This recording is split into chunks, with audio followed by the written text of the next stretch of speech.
definitely. What about sex as we get older? I've really recently been investigating a lot this the topic of sex and menopause, and I just read a statistic the other day about how this is a really growing market in the US, the postmenopausal women market for lubricants and for other sexual wellness products. I have massive questions about it because I think people don't really talk about it enough. And when people do, like let's say some celebrities share their experience, it's often very traumatic and very negative. I mean, you do wonder what's it going to be like? Because I think I do find libido is often dictated by menstrual cycles, so that can really have a huge influence. Not having one, I wonder how it's going to be. Do you think it's possible to live a satisfying sex life without going on hormone replacement therapy? Um, well, absolutely, yes. HRT or hormone replacement therapy is wonderful for helping women who are in the perimenopausal, menopausal, and postmenopausal phase deal with some of the symptoms that come along, like hot flashes, vaginal dryness, vaginal atrophy, hot sweats, poor sleep, because all of those impact, of course, your desire to have sex, the enjoyment of sex, and orgasm. Personally, I feel like it needs to be a discussion you have with your doctor. Because of, the Women's Health Initiative, many people got afraid of HRT. But we now know that with bioidentical hormones, for example, and as long as you are treating locally, if, for example, you happen to have had an estrogen sensitive breast cancer, there are ways to take advantage of HRT. I say that because even if you don't want to be on it for very long, for many women, some of the symptoms are really drastic. So, for example, as your hormone levels start to decline as you reach menopause in the period around as well as during, vaginal dryness is like a major, major issue.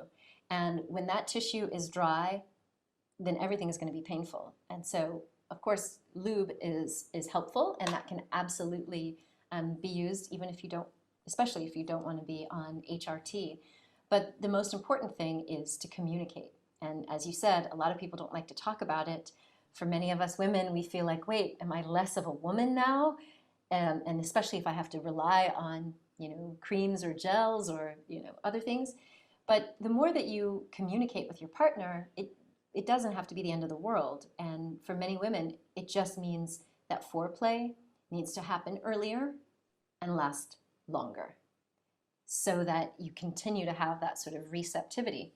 And some of the toys that you review can also be useful because for many women, like say they hit 40 or something, or they are divorced and they're a little bit older, they might not actually be getting any action.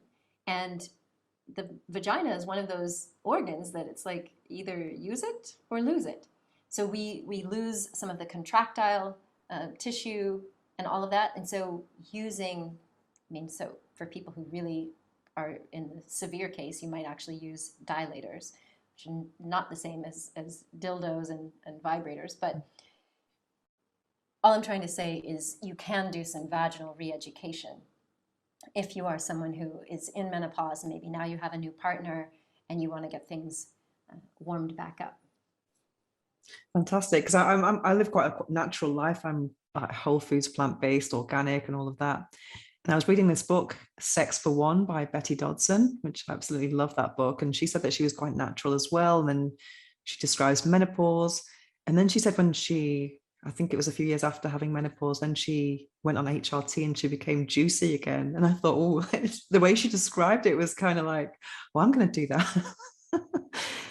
I love that description. In fact, I work with a doctor who used to go by the name Dr. Juicy Jill, Oh, and she's a hormone optimization expert, and she talks about the same thing. Like, so for example, if for people who don't want to use systemic estrogen, you can use, well, with the prescription from your doctor, many doctors will prescribe intravaginal DHEA, which is kind of a precursor to some of these sex hormones. And putting in, intravaginally, the same is also true with just straight estrogen. Women find that the lubrication returns, the density of the muscle tissue and the tissue returns.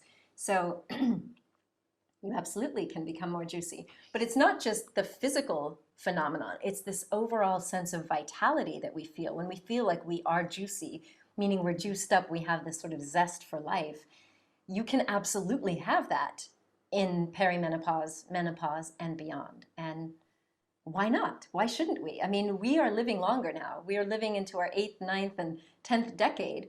So why not live juicy? You know, why not set that as your expectation? You know, I have patients in the past that would say, look, I want to be having good sex into my 80s. And why not?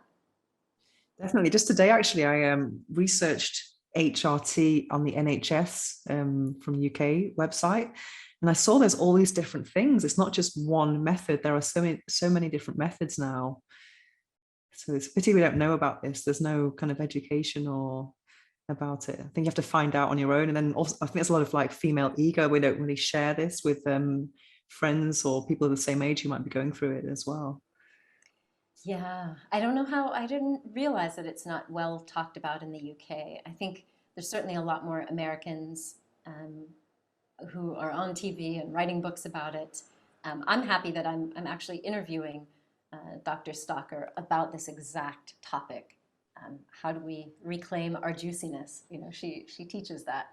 And if we would normalize it, then it would just be like anything else, any other transition that we go through in life. It doesn't have to carry this heavy stigma or shame.